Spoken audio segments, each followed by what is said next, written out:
여러분 안녕하셨습니까? 양영TV의 양영태입니다. 오늘 이 데일리라는 인터넷 신문에 이런 얘기가 나왔습니다. 부산 망신 세 사람 가덕도 하고 사찰로서 끝난 선거 뒤집겠냐? 딱 이렇게 나왔습니다. 부산 망신하는 세 사람이 가덕도 하고 사찰로 끝난 선거를 뒤집을 수 있나? 이런 얘기입니다. 그러니까 개탄하는 거죠. 네. 부산 망신 3인이 누군가 한번 보도록 하겠습니다. 이 선거철이 되면 말이죠. 바람이 분다고 하죠. 바람풍 공작. 그러나 이제 유권자들은요. 요즘 똑똑해져고 아주 미동당한다. 뭐 북풍이 아무리 불고 김정은이가 뭐 여기 100번 온다고 그래도요. 눈도 깜짝 안 합니다. 그 몇몇 친북주의자들을 친북 성향 있는 사람들끼리 뭐 와와 하겠죠. 그 뭐 몇 프로 있겠죠. 네. 예로부터 보궐선거는요, 정권 심판 바람이 일찌감치 당락을 결정한다는 그 진리를 알아야 된다는 얘기입니다. 보궐선거는 정권 심판 바람이 일찌감치 당락을 결정한다. 그 얘기는 뭐냐? 정권 심판이라는 사실을 좀 알아라 이런 얘기입니다. 요즘 부산에서는 세 사람이 부산 망신 다 시킨다는 말이 막 나오고 있습니다. 여러분 그거 처음 들으셨죠? 저 기사입니다. 이게 데일리안 그 인터넷 신문에 나온 기사인데요. 이게 선거철 되면은 부는 바람 풍 공작. 유권자는 거기에 미동도 깜짝도 안 한다. 가덕도 아무리 100번 해봐라 이거예요. 가덕도 아무리 100번 해봐도 안 된다 이거예요. 그런 소위 말해서 선거철 되면 그런 바람 세게 불죠. 북풍 또 돈풍, 또 이런 뭐 소원풍 이런 것도 불고 한다지만 이미 보궐선거는 이미 당락이 결정이 돼 있다 이거야. 왜? 이 정권 심판을 해야 된다는 선거기 때문에 정권을 심판을 하게 돼 있다는 얘기입니다. 그 요즘 부산에서는 유행하는 말이 세 가지가 있답니다. 이 세 사람이 유행하는 그 말에 세 사람이 등장하는데 부산 망신 다 시킨다 하는 사람이 세 사람이 있다는 겁니다. 부산에서 실제로 세 사람이 부산 망신 다 시킨다는 말이 나오고 있다는 겁니다. 위선의 대명사가 된 청와대 민정수석의 전 법무부 장관 조국 위선 대명사. 그 다음에 판사를 국회 탄핵 먹잇감으로 제공하고 거짓말까지 한 대법원장 김명수. 그러니까 조국과 김명수가 둘이가 나왔습니다. 그리고 이 두 사람을 인재라고 발탁해서 요직에 임명한 대통령 문재인. 이 손가락질의 대상들이 3인이 바로 이 사람들이라는 겁니다. 이건 기사에 난 겁니다.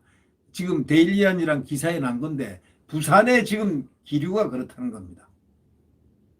물론 그런 말을 하는 부산 사람들은 이 정권의 반대 의견을 원래부터 가졌거나 요새 또 갖게 된 사람들일 것이라 라는 이렇게 구현을 하고 있습니다. 이 데일리안에서는.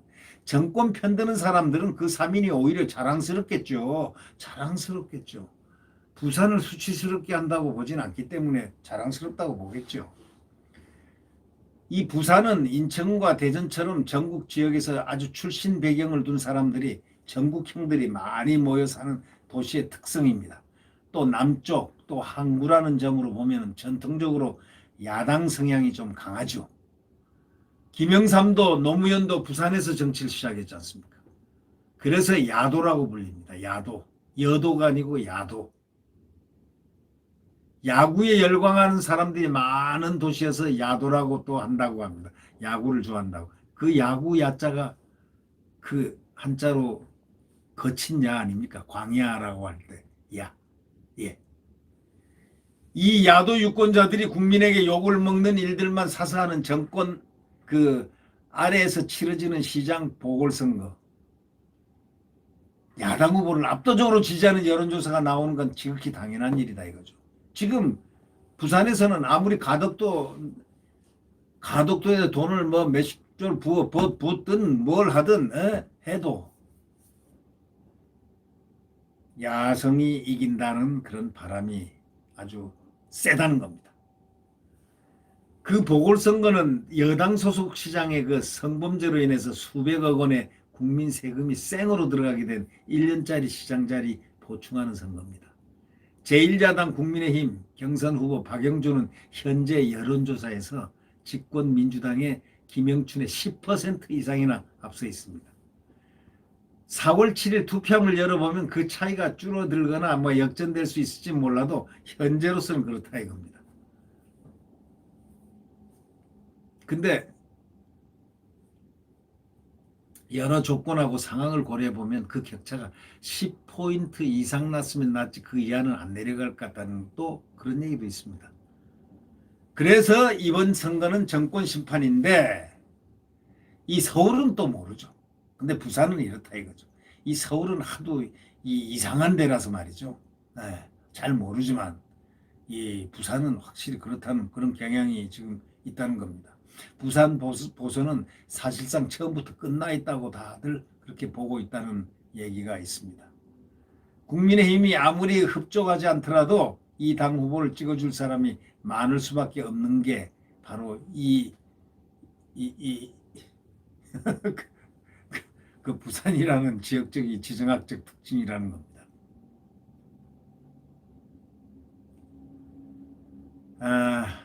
국가정보원장 박지원은 박영준에게 부산시장 선거판을 흔들어 볼 생각을 혹시 했는지 모르겠다라는 기사를 여기다 흘리고 있습니다. 아이디어 출중한 지능과 지략의 소유자가 이 나라 최고 정보기관을 지휘하는 자리에 앉게 된 보답의 표시로 그러는 걸까라고 요즘 흔히 국가정보원장이 박영준이가 옛날 그 MB 때 거기 정무수석인가 했거든요. 그래서 MB 때 그 얘기를 꺼내는가 하는 그런 얘기인 것 같습니다. 네, 좋습니다. 하여튼 정부와 여당의 이번 부산 보선 공작은 서막이 아주 그냥 잘 올려진 것 같습니다. 공항부지 공으로 올라. 그래서 공풍이라고 그러죠. 이 북풍이 아니고 이건 공풍. 공항공짜, 빌공짜, 공항공짜, 공항. 네, 공풍으로 서막을 올렸다고 합니다. 왜 부산 시민들 절대 다수가 그걸 원하기 때문입니다. 그 공항을 원하기 때문에. 기존의 가장 나은 방안으로 결론을 낸 김해공항 확장이나 타당성 2위 밀양공항 대신에 10조 원이나 들여가지고 부산 앞바다를 메워가지고 큰 공항을 만드는 계획을 하겠습니까? 그 활주로 위해서 고추 말릴 일밖에 없을 국민 세금 낭비될 사업이 생각하면 아주 아찔하다는 겁니다.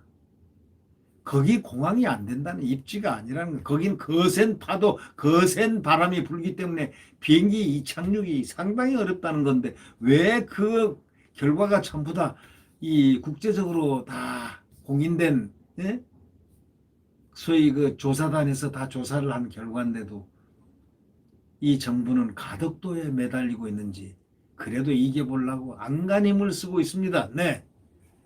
야당도 그 안에 또 찬성해 버렸습니다. 왜 안 그러면 표 깨지니까.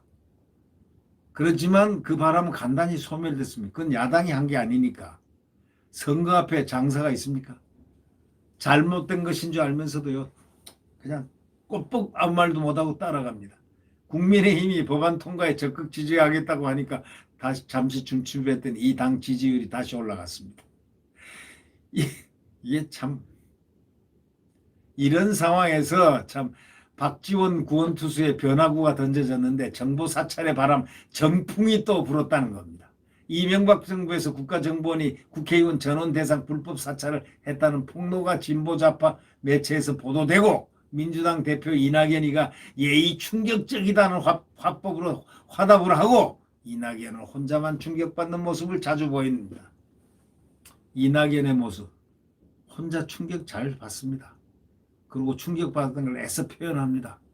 그러나 불행하게도 이 폭로는 상황을 잘못 만나 활활 타오르지 못한 채 그냥 꺼져가는 운명에 처하고 있습니다. 했지만 부산에는 대세 변화 없다 이거죠. 청와대 새 민정수석 신현수가 무리한 검찰개혁 추진 등에 아주 이견을 보이고 그거 안 된다 하고 사의를 고수하고 있지 않습니까? 이 사태가 어떻게 발전됨에 따라서 대통령 문재인의 레임덕 가속화라는 더 큰 이슈가 그것을 다 덮어버리고 있기 때문 아닌가라고 이 기사는 말을 하고 있습니다. 결국 박형준이가 그때 국정원장이었다면 모르겠지만 국정원 포함 사정기관 담당 정무수석이 있었던 걸 깎아내리기 위해서 그런 바람을 일으키려고 했지만 그렇게 넘어가지지 않습니다. 부산은. 그리고 요즘은 유권자들이 똑똑해가지고요. 거짓말하면 왜 거짓말한지 당장 알아요. 쇼하고 있다는 거, 쇼하는 것도 다 알아요. 다만 오늘 재밌는 기사는 부산을 망신시킨 3인이 가덕도와 사찰로 끝난 선거를 설마 뒤집을 수 있겠냐? 택도 없다. 이런 얘기입니다. 부산 망신 3인. 나중에 보니까 조국하고 김명순 줄 알고 제3인은 누굴까 했더니 보니까 문재인 대통령이 부산 시민들 입에 오르내리고 있다는 겁니다. 부산 망신 3인. 이 때문에 부산 망신 3인 때문에 선거가 지고 이기고 할 것 아닌가라는 이야기 그런 뜻인가요? 참 불행합니다. 우리나라는 정말 이 정치의 계절이 되면요. 우리나라처럼 불행한 나라가 없는데 과거에는 이러질 않았습니다. 지금은 왜 이런가요? 이건 뭐 자기가 불러놓은 정무수석 잉크도로 마르기 전에 나간다고 할 때는 그 뭔가 깊은 왜냐하면 신현수 그 민정수석이라는 분이 굉장히 훌륭한 분으로 소문이 나 있거든요. 그분은 물론 노무현 정권 때 같이 비서실에서 민정수석이 누구였느냐 할 때 민정수석이 문재인 그 밑에 사정비서관으로 있었는데 좀 가깝고 그래서 계속해서 법률지원단장 선거 캠프에서 한 분입니다. 오죽 그분이 잉크도 마르기 전에 나가려고 했겠느냐. 아마 그 비화가 이 정권을 끌고 어디로 들어가느냐. 깊은 수렁으로 끌고 들어갈 것 같다는 그런 예감이 듭니다. 첫째가 그거이고 두 번째가 검찰총장 함부로 건드리면은 그 화가 신현수 수석과 함께 저기로 수렁으로 끌고 들어갈 내용일 것이다. 라는 그런 얘기들이 지금 파다하게 조용히 일어나고 있습니다. 네. 정도를 걷지 않는다면은 이 두 분은 정도를 걷는 것을 항상 기본으로 하는 분들이기 때문에 이 민정수석 신현수 씨, 또 검찰총장 윤석열 씨, 이 두 분의 특성은 항상 정도, 공정, 정의의 길을 걷는 사람들로 아주 정평이 있는 분들이기 때문에 이 정권이 마지막 1년 남았을 때 잘못 건드리면 안 된다라는 이야기가 무슨 뜻인가를 한번 되짚어 생각해 볼 필요가 있지 않을까 생각합니다. 네, 구독 버튼과 엄지를 눌러주시면 감사하겠습니다. 안녕히 계십시오.